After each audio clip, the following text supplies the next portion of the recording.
You want to start a consulting business this year, not in theory, not someday, but for real. I'm going to walk you through the exact steps to start your business in today's landscape, along with tools and templates so you can pivot your skills into income, independence, and impact. And if you're new to this channel, my name is Faris Al-Halu, and this is exactly what I've been doing for over 20 years.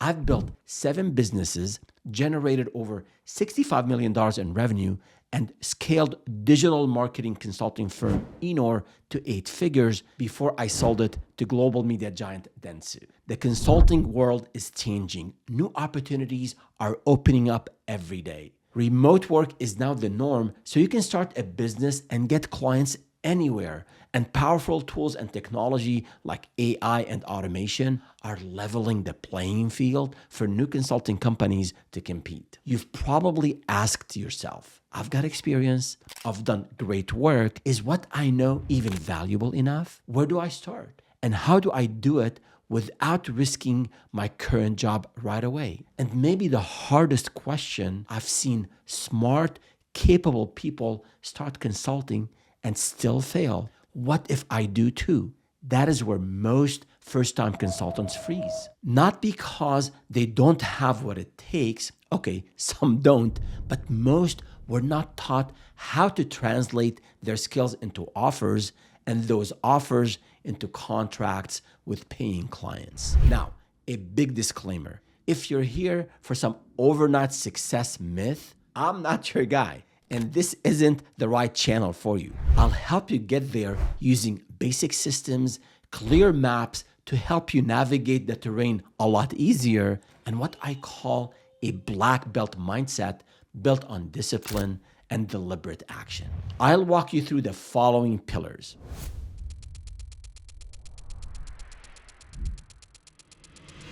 What consulting is and is not. Your offer formula. How to extract what you know and turn it into an offer. How to identify your ideal client. How to choose your business model and package your offer. How to price it, how to market it and sell it, how to deliver it, the back office you need, and then tips on leveraging tech and AI to give you an edge. And at the end, I'll share a master checklist on everything else you need to build a profitable, sustainable consulting business. More than 12,000 businesses start every day here in the US. A lot of them fail. My mission is for you not to be part of those statistics. So get ready to learn, to take notes, and to start building your own business one step at a time. Pillar 1, what is consulting? Consulting is simple. You help someone solve a problem they care about. Then they pay you for it. That's it. You don't need top credentials. You don't need 20 plus years of experience or a college degree. And you don't need to be the smartest person in the room. You just need to know enough to help someone get from problem to solution faster, better, or more easily than they could do on their own. Then over time, as you continue learning and solving more complex problems, you naturally build expertise and your value grows. That is consulting. That's it. And here's a pro tip, a question I get about age. My friend, it doesn't matter if you're young or old. Richard Branson started Virgin at 20. Colonel Sanders started KFC at 62. I got into entrepreneurship at 37 after a painful layoff. If you're younger, you likely have fewer responsibilities and more time to experiment. If you're older, you bring experience, resources, and a broader network to the table. Either way, you're in a strong position to start, to pivot your existing skills into a profitable business and reach the goal, the vision, that mission that drove you to think about starting a business, be it unlocking more freedom, more control, impact, or unlimited earning potential. Now that we understand what consulting is and is not, what exactly would I sell? Well, I have a formula for you. Skill plus problem plus willing wallets equals your offer. Your offer is what you sell. We'll start by identifying your skills, what you already know how to do. Next, we'll figure out which problems those skills solve. And finally, we'll make reasonably sure there's demand, that actual people exist who care enough to pay you for it. So first, let's talk about skills. You don't need rare skills. You just need relevant ones. Can you organize chaos? Fix what's broken? Do what others avoid? Think of projects you've done for employers, skills others often ask you for advice on, things you help friends with, do on the side, even hobbies or volunteering. Operations, funnels, hiring, sales, taxes, systems, IT, HR, you name it, it all counts. You're probably more qualified than you think. If you already have an idea of the kind of business you can start, think about your relevant skills from all angles. Let me walk you through my skill assessment worksheet. See the link in the description. Pause the video, click on the link, make a copy, and then use this template for your own purposes. Again, this will be domain specific. This will be based on your own skills and your own experience in your own sector. So I have examples here: management consulting, maybe you're good in strategic planning, maybe you're great at financial modeling, process improvement techniques, all that good stuff. So you can go in here, that first column, you see the hard skill, and then in column B, you put the level of skills 1 through 10, 1 being the lowest, 10 being the highest.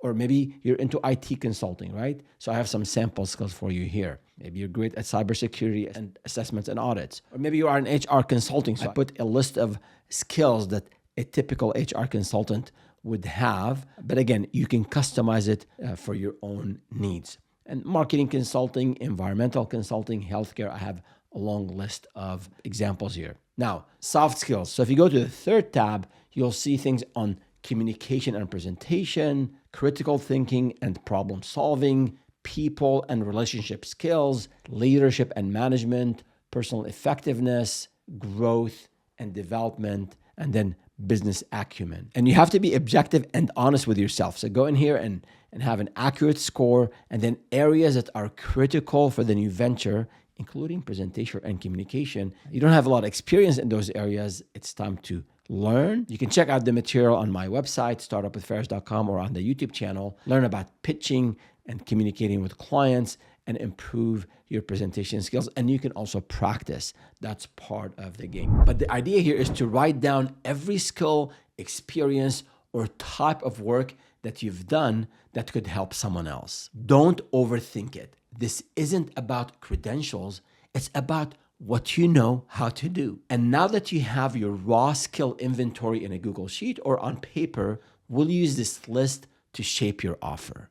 And here's a pro tip. As part of your brainstorming and market research, which I'll cover in a little bit, if you identify an industry trend or a growth area and a certification or professional association that could give you a competitive edge, make a plan to go after it. I remember when we pivoted one of our businesses into digital analytics, we noticed many competitors had Google Analytics certifications. So we pursued it too. And once we earned it, the results were immediate. Higher quality leads, bigger deals, and more credibility in this space. Even more importantly, the new levels of performance helped us nurture a close partnership with Google, which fueled future growth to levels I hadn't imagined were possible.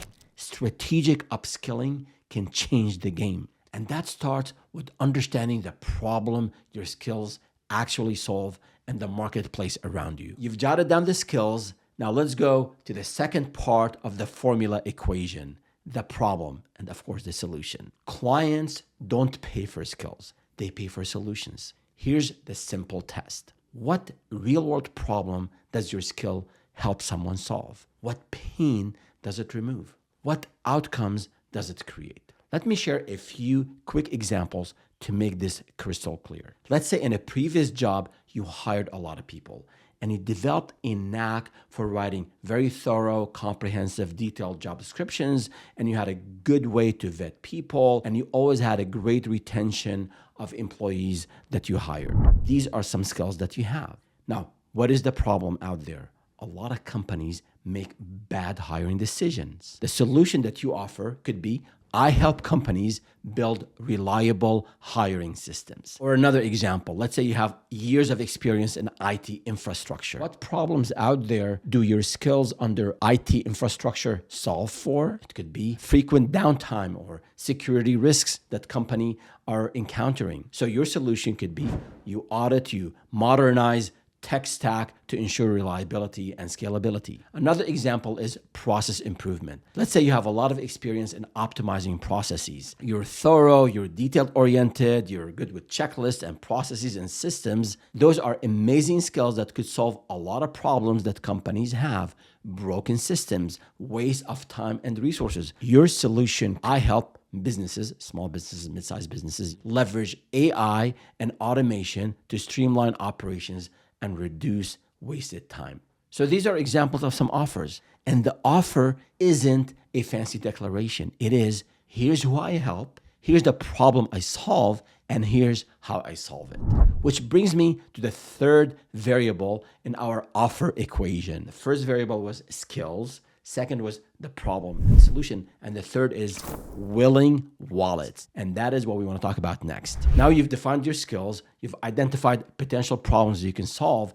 The next step is to make sure it actually resonates. So instead of assuming, we want to test. And I'll make it easier for you. Use my 10 plus 5 formula. Talk to 10 people and research 5 competitors. So let's talk about people first. Find 10 people who have a need for what you offer. Ask them, what are they struggling with? What are they losing time, money, or peace of mind on? If they've hired someone to service this need that they have, what are they not happy with? Could it be the time the vendor delivered? Could it be the quality? Could it be the cost or maybe the responsiveness? Jot that down, because in your conversations with these potential customers, I want you to listen and take notes. As Peter Drucker, the father of modern management, said, my greatest strength as a consultant is to be ignorant and ask a few questions. See, we want to learn about the pain points of our clients, their challenges, what they are spending money on, and even what they aspire to achieve. That understanding is critical, because if you don't deeply understand their problems, they're not buying from you. As a matter of fact, according to the Sales Management Association, those who identify pain points are 28% more likely to close the sale. So that's on speaking with 10 potential customers. Next, study 5 competitors. Research everything you can find on them, on their websites, social media accounts, online reviews, past customers, employees, or partners. This way, you'll have a thorough understanding of what they offer, what they're charging, where they are missing the mark, and where they shine. And to put this in action, I'll walk you through this 10 plus 5 worksheet so you can then apply it for your own business. Again, the link is in the description. You can pause this video now, click on the link, make a copy, and then start filling this out for your business. It might take a little bit of time, but this is really foundational. Let's walk through the empty tabs first. So this is what the template is about. You put the name of the person, your association with them, their friend, they're an ex-colleague. Do they have a need for what you offer? Do they hire, contract for that service? What do other consultants miss? You want to jot all this down. And then any additional notes you'll learn from that conversation. So this is the template. You can add a few more comments if you wanted, but I wanted to keep it simple at this stage. And here's the sample data. So you've spoken with 10 people, maybe more, Roger, Mary, Susan, and one of them is a former colleague. They do have a need for what you offer. This data is based on an IT consulting business. This friend of yours, Roger, or a former colleague, they need help with the regular network maintenance and security updates. And then it looks like they have a contractor, a local IT firm. Employee productivity is suffering due to connectivity issues. And if you can solve these connectivity issues, you're solving a problem for Roger, and he's going to come and ask for your help because he knows you, he trusts you, and you solve a problem for him. He might not buy from you right away because he might have a 6-month contract with the existing IT firm, but once that contract is up for renewal, you will be next on his list. Some have a need for what you offer and some don't. Now let's look at Mary, right? Here it says, not currently. Mary does not have a current need for what you offer, but they're expanding to a second location later next year. Mark it on your calendar to follow up with Mary before next year so that you can bid for this work. Now, competitors, where you list 5 competitors, go on their websites, LinkedIn, Facebook, X, wherever they're active, and then understand how they're selling, understand the services and the features and the benefits that they offer, and see if you can find any reviews, any feedback, any input, any comments on these competitors, because that will tell you more about them and their issues and their challenges, or maybe where they're shining, and then that will help you stand out. So this is the template. Use it for your own competitors, and then the sample data just to give you an idea of what you can capture. So for example, back to our IT consulting business, SecureNet Solutions, CyberGuard Pro. You notice on their websites, one is professional, it has a strong case study section. They have very clear service descriptions. And then on the CyberGuard one, it's an outdated design. They don't have a whole lot of case studies.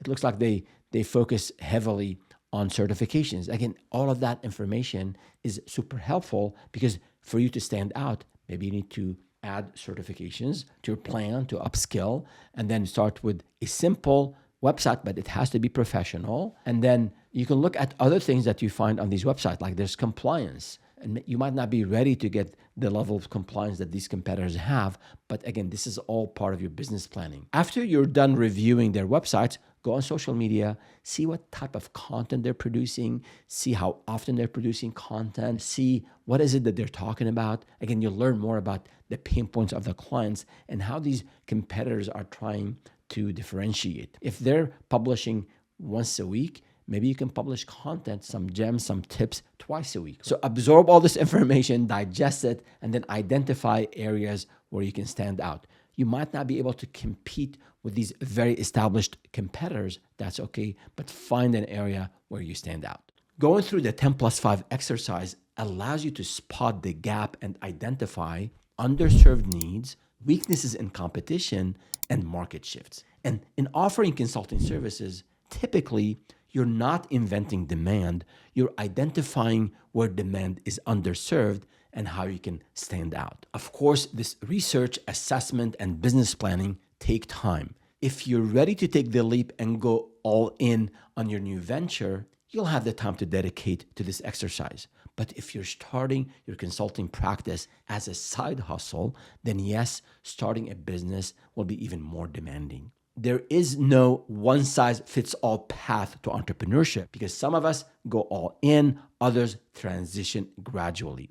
What matters most is being intentional, prepared, and disciplined. I'm not a fan of endless side hustling with no plan, but I'm also not a fan of leaping without a parachute. If you're unsure when or how to make the shift, I've got a blueprint that covers the whole decision-making process, including financial planning and also how to build a financial runway. Check the link in the description as well. Before we move to the next pillar about your ideal client, here's a pro tip.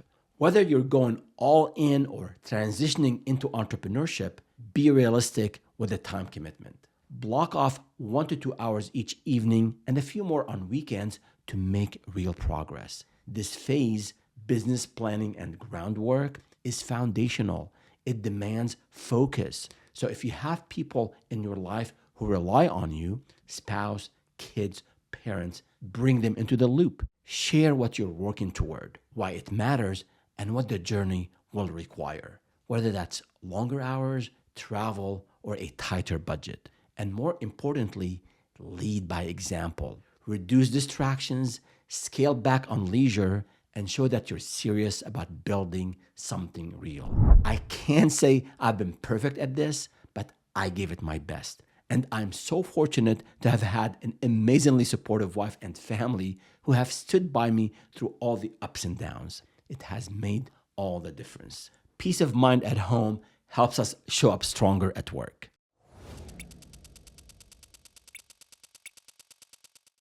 Pillar number 3, identifying your ideal client. So far, you've assessed your skills, identified a real problem and your solution, and validated that there are people willing to pay for a solution. You should have a solid idea of what you're offering and to whom. Don't chase people who are never going to buy from you in the first place. This will save you a ton of time and energy.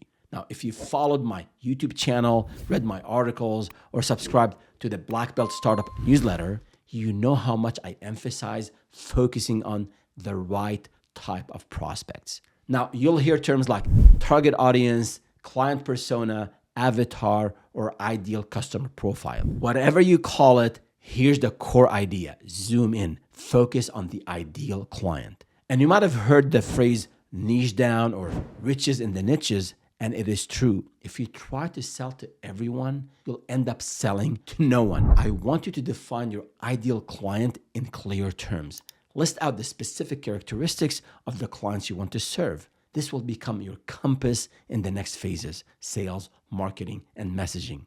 And to help you better define and refine your ideal client profile, check out these attributes. Ignore the marketing buzzwords I have here, psychographics, but basically it means the values, the interests, the attitudes, lifestyle, needs, desires, and pain points of your clients. So for example, under values, if your potential clients value premium service, then you should be offering premium service at a premium. Another set of attributes that are important to define are called demographics. So think of age, gender, marital status, location, education level, income, race, and ethnicity, especially in a business to consumer B2C scenario. And last but not least, firmographics. And this applies to B2B, business to business scenarios. You want to know about industry type, number of employees, annual revenue, and office locations, as well as other information about the company that might be relevant to the service that you're offering. Again, this requires a bit of work, understanding psychographics and firmographics and demographics, but the more you know about the organizations that you are targeting and the buyers you're going after, the more your message and your offer will resonate with them. So you're always focused on the people who want and need what you offer. And when you're clear on your ideal client, you'll close more deals, you'll generate more revenue, and you'll build a consulting business that actually works. With the above in mind, here's a pro tip. In the early stages, just like I advise against being too broad, I also caution against being too niche. Use the steps I've outlined to identify and narrow your audiences, but don't overdo it. You want focus, not restriction. Let the market's response to your offer shape your niche over time. Real conversations, real feedback, and real traction will show you where the true demand lies. In the next pillar, I'll walk you through different business models you can pursue and how to price your offer. And by the way, if you want to capture your own notes in one place, I have the business idea worksheet, again, linked in the description, that you can make a copy of and start using right away.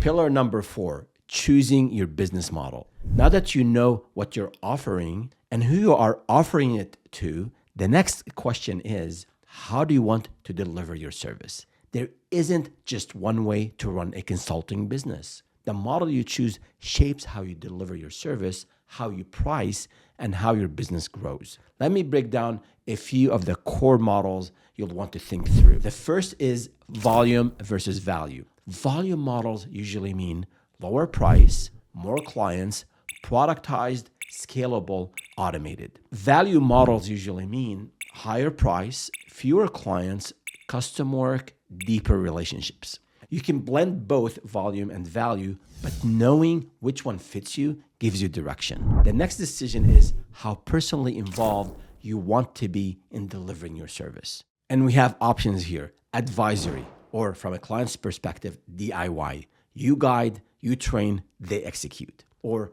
DWI, done with you, where you are more collaborative. You guide and support.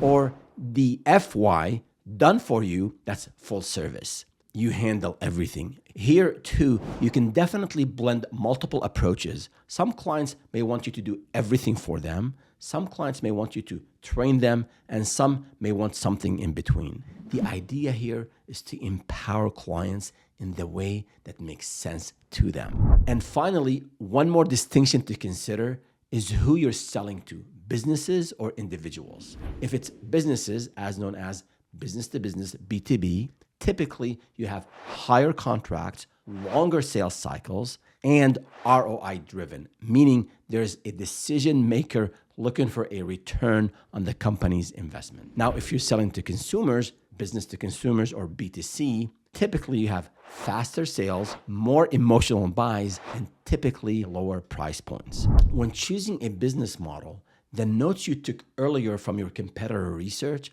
will come in handy. If most of your competitors are delivering their services in a certain way and clients are clearly used to buying that way, it can be smart to follow the trend. But if you spot an opportunity to stand out by packaging your offer differently, go for it. Disruption is part of the game. For example, if all the CPAs in your area are charging a flat fee of $1,500 for small business tax preparation, you can sell the same service for the same flat fee, maybe deliver it faster, or change it up to charge hourly. Which brings me to pillar number 5, how to price, which is one of the biggest quandaries most people face. How should I price and how much should I charge? Let me share with you a quick story from a founder I worked with last year. I was helping a language coach who was drastically underpricing. I told him, double your rates. He panicked. What if my students leave? I said, even if half of them leave, you'll make the same money with less work. He hesitantly raised his rates, and then hardly anyone left, and his income doubled. This worked for him because he was drastically underpricing. I'm not suggesting you double the price right away, but these are considerations to keep in mind. See, clients don't pay for time. They pay for outcomes. The better you understand what your client values, the easier pricing becomes. Here are the 7 pricing models very quickly, and I'll share my favorite in a bit. Hourly, you're simply trading your time for money. It's easy to start with this model, but it caps your growth as you run out of hours. Project-based, you price a flat fee for a clearly defined scope of work. Both sides know what to expect upfront. Value-based, your price is based on the business results you deliver. This often leads to higher fees for you when you're solving higher impact problems. Tiered, you create multiple package levels. This lets you serve clients with different budgets without doing custom proposals every time. Think silver, gold, platinum. Retainer, ongoing monthly work creates predictable recurring income as long as clients need your ongoing help. Productized, you offer a fixed deliverable at a fixed price. This is scalable if you're solving a repeatable problem for multiple clients. Performance-based, you get paid based on outcomes. It can be highly lucrative, but carries more risk and requires strong trust on both sides. You don't have to stick with one pricing model, but my guidance for those who are just starting is that initially go with either hourly or project-based and make sure you document the scope of work thoroughly, especially for project-based pricing, and identify what's included and what's not included. If you're not sure what hourly rate to use, check on websites like Indeed.com, Salary.com, or Glassdoor, and see what other consultants in your area or in the area of your clients are charging, and you can adopt those rates. Now, some of you like to have a formula for baseline hourly calculation.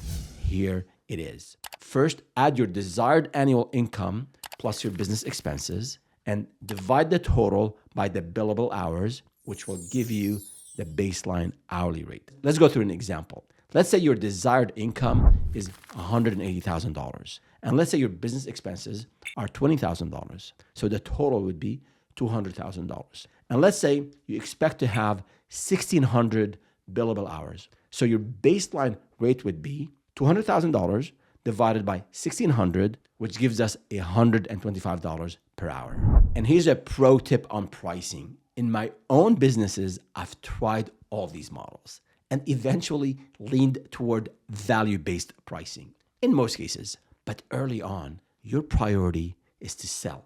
So don't be too choosy about which model and which price. I want you to sell. I want you to get real clients and build experience. Now, once you've worked with a few clients, you'll earn the right to be more selective. And in fact, I want you to be, because that's how you build a business you actually enjoy running, that will be profitable and sustainable. And later, as you get more established, you can be very creative in layering your models. So for example, you can have a do-it-yourself DIY course that can feed into a do-it-with-you, a DWI group program, which leads into a do-it-for-you DFY high-ticket consulting offer. I know I have covered the pricing models very quickly, so if you're new to pricing or you like more details, check out my video on the ultimate guide to pricing for consultants, linked in the description. And then check out the matrix that I've developed on what pricing model would work best for you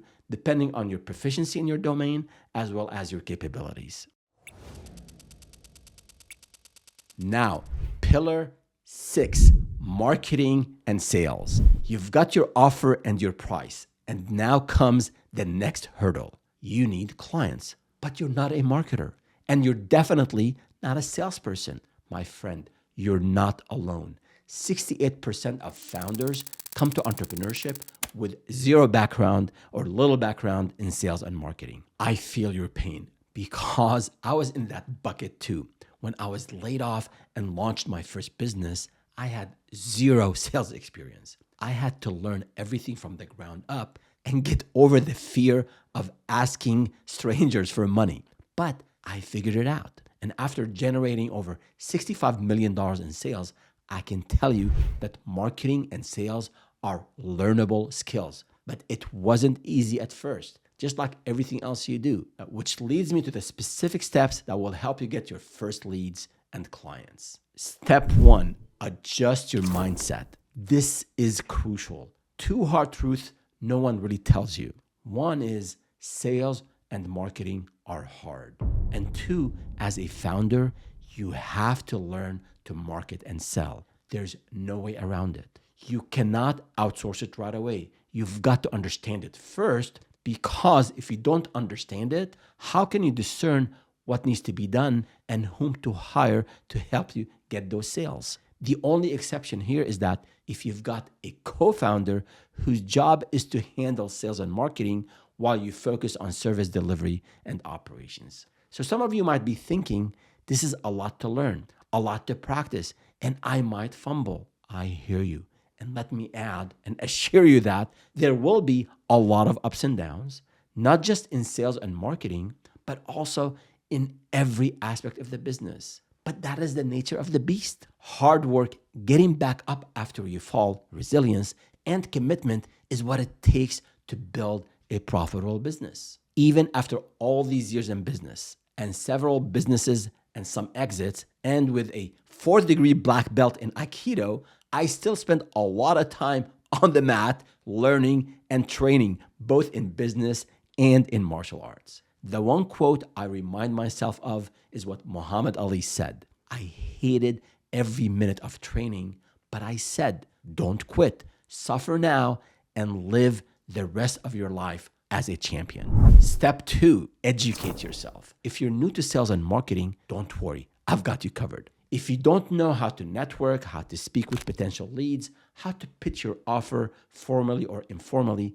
I've got videos for that. Check out these 2 playlists, one on marketing and one on sales. I've shared everything I learned to get to $65 million in revenue in these videos. And as importantly, I've shared how to avoid the mistakes I made, including putting a lead to sleep. I kid you not. You just need to dedicate even an hour a day to watch, practice, and apply what you learn to your own consulting offer. And let's clear up a big myth. Most people think selling means pushing and manipulating. That is not real sales. Sales is simply helping. It's matching problems with solutions. That's it. And if you genuinely believe your offer solves a real problem, then selling becomes an act of service. So, under this pillar of marketing and sales, we talked about mindset, we talked about education. Now, let's talk about applying what you've learned. See, sales and marketing are muscles. You have to practice them. The first time you approach someone, try to understand their needs and explain how your offer helps. It's going to feel awkward. That is normal. It's like Aikido in my youth class. When I teach new kids how to pivot on the balls of their feet, it's like they've never used their feet before. But give them a few weeks and they're smooth, they flow like water. So you have to step on the mat. And if martial arts isn't your thing, think back to your first time riding a bike or driving a car. Same thing. No amount of theory, coaching, or Gemini or ChatGPT advice will help you if you don't take action. What actions can you take? Or you might ask, can't I find my first clients with ads, fancy websites, and personal branding? Yes, those will come handy later. But for now, when you're just starting, your first clients are almost always within arm's reach in all of my consulting businesses. And after tracking the early revenue sources of over 500 consultants and entrepreneurs that I've worked with in one capacity or another, one thing is clear. Most, if not all, landed their first clients through their network. It could be past colleagues, suppliers, vendors, industry friends, personal friends, or maybe friends of friends. You don't need complicated systems or marketing campaigns at this stage. You need to rekindle connections. And let me walk you through a simple playbook you can follow to do just that. If you've already built up connections on LinkedIn, go to settings, data privacy, get a copy of your data, and download your entire LinkedIn contact list. It'll include names, titles, and organizations. Once you have that list, scan through it and segment it into at least two groups. One, warm contacts, people you've been in touch with recently and or you know very well. And the second segment, cold contacts, people you have not spoken to in a while and or you don't know very well. If your LinkedIn network is small or underdeveloped, no worries. Start building it now. Now, to aid you in brainstorming and identifying all potential contacts, check out this network outreach worksheet, make a copy of it, and use it right away. And as always, the link is in the description. With your contact list segmented, start with the warmest contacts, people who know you and could either benefit directly from what you offer, from your service, or they can connect you to someone who can. For example, say you offer HR consulting services. Look for friends, maybe former colleagues in HR, maybe in small or mid-sized businesses, and contacts in any department who might be able to introduce you to their HR team. This is a targeted, low-pressure way to start conversations with people who are already in your orbit. Now that you have the warmest contacts list ready, now it's time to start reaching out. You can use email or LinkedIn or whichever channel fits the relationship. Keep your outreach short, personal, and non-pitchy. And here's an example. I hope you're doing well. It's been a while, and I've been meaning to reach out. I always enjoy our conversations and hearing what you've been up to. I'd love to catch up and hear what's new on your end. Also, I've recently launched a consulting practice and would love to share a few highlights. Some things I've been working on that a lot of people in my network might not know about yet. No pressure at all, but if you're up for a quick catch up in the next week or two, let me know what works for you.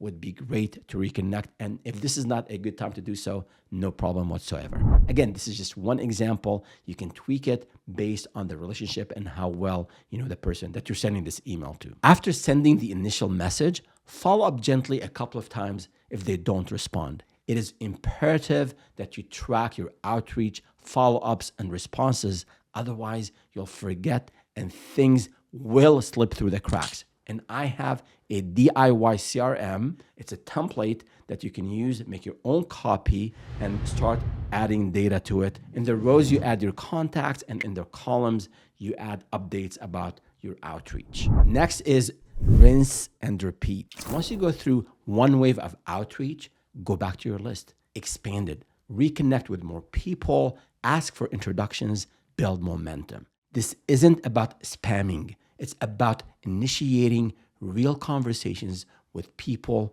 who already trust you. Once you exhaust your contact list, your job is not done yet. You move to the next marketing program. I highly recommend starting to attend in-person events. Outreach and building connections is something you do on an ongoing basis. If you're in a small town or your target audience isn't local, no problem. Join virtual meetups, LinkedIn communities, Facebook communities, or attend regional events. Just make sure you're out there talking to real people, building real connections. Don't hide behind a computer screen.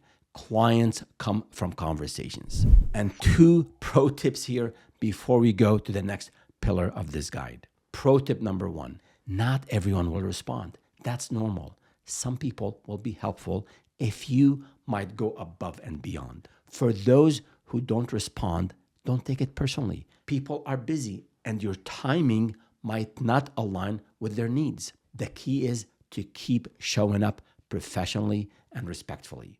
Pro tip number 2, fight the temptation to spend time on building complex processes and elaborate websites. But do set up some simple credibility signals. A branded domain, do not use at Gmail, okay?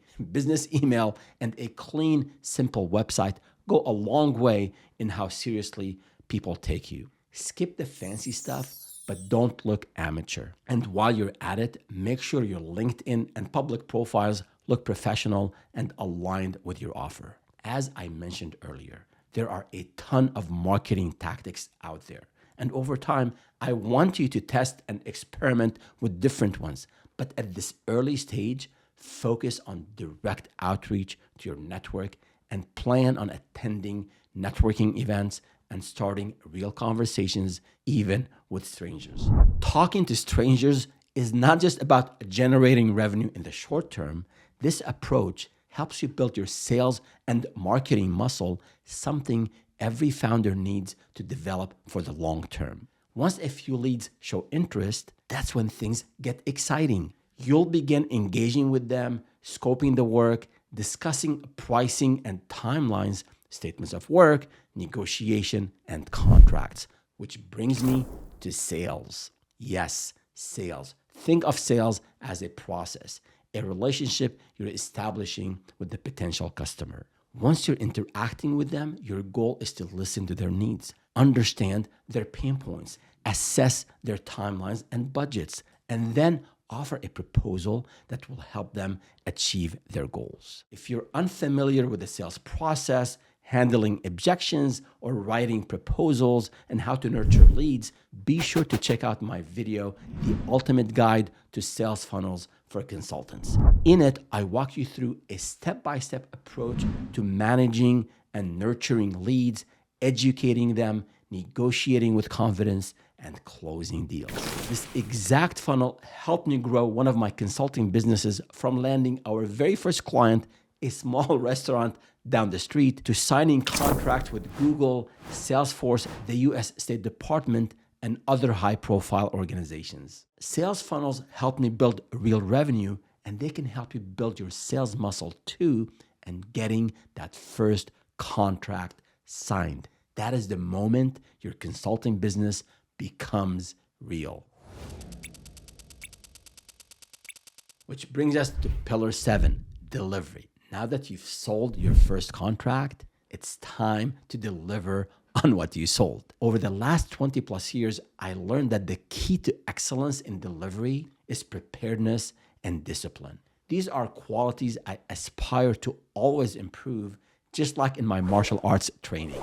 I've helped hundreds of entrepreneurs earn their business black belt. And if you're watching this, you could be next. It's essential that you take extra care of your clients and bend over backward for your first clients to ensure they're delighted. Without them, you won't have references, case studies, or testimonials, and you'll make your journey much harder on yourself. I'd need another full hour of recording to cover service delivery. I won't do that, but I'll share key concepts that you need to be aware of and over time master. It's a system, the system I built, and now I'm going to hand it to you. I have this online resource on my startupwithferris.com website that you can access at your leisure, as well as the delivery playlist I have on the channel. Inside this system, this toolkit, you have access to 15 plus articles and 10 plus videos, and you'll learn the entire service delivery framework. Pick the area that you don't know about or you need to brush up on it and put it to use right away.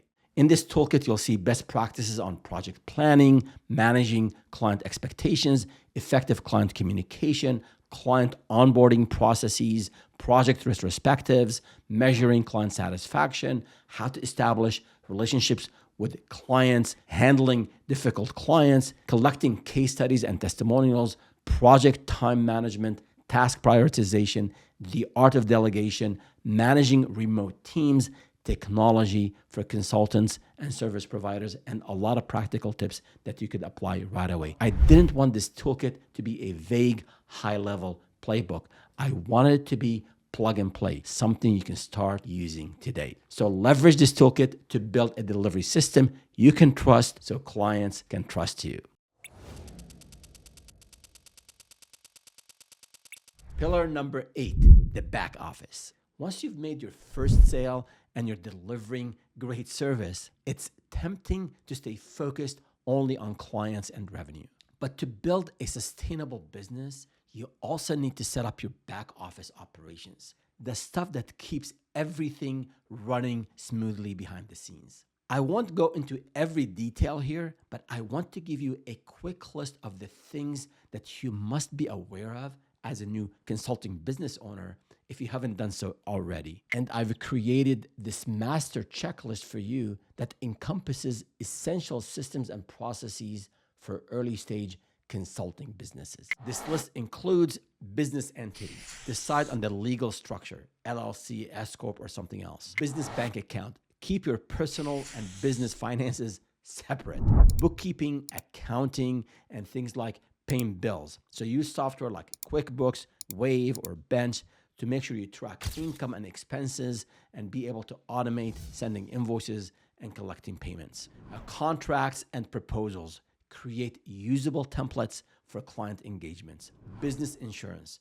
Consider general liability or professional liability insurance and others, depending on your state and depending on the industry that you're in. Tax preparation. Know your quarterly tax obligations and set aside money so that you can pay when taxes are due. Time tracking, especially if you charge hourly or need to monitor project scope. Now, you don't have to be an expert in all of this, but you do need to be aware of it and gradually implement it. And a final pro tip here, find professionals who specialize in working with new businesses like yours. Ask your network, get referrals, and invest in solid support early on. A good HR consultant, accountant, and lawyer can save you time, money, and major headaches down the road.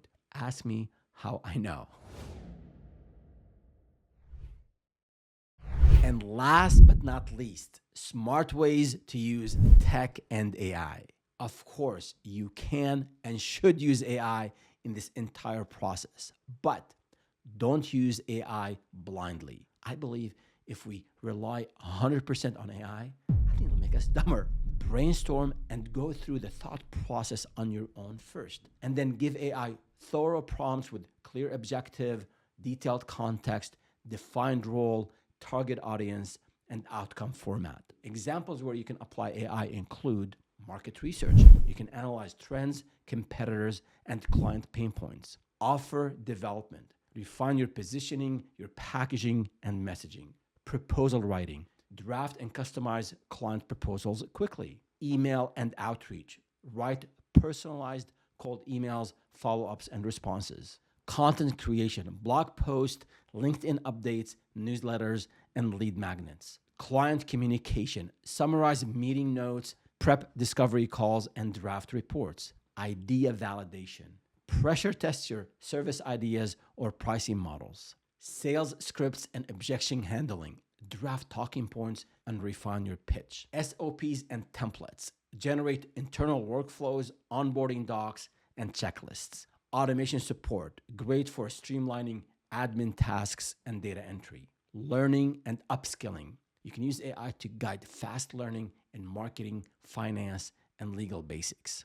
Visuals and branding. This is where you can generate graphics and slide outlines. And we have this article on startupwithferris.com listing different technologies for different parts of the business. So check it out. And also, as I said earlier, do not use AI blindly. You want to add your authentic voice, your authentic experiences, your perspective on things instead of just blindly copying and pasting what AI outputs. Now you have the full map, what consulting is and is not, your offer formula, how to extract what you know and turn it into an offer, how to identify your ideal client, how to choose your business model and package your offer, how to price it, how to market it, and how to sell it, how to deliver it, the back office you need, and then tips on leveraging AI and tech to give you an edge. And yet, this is still where many stop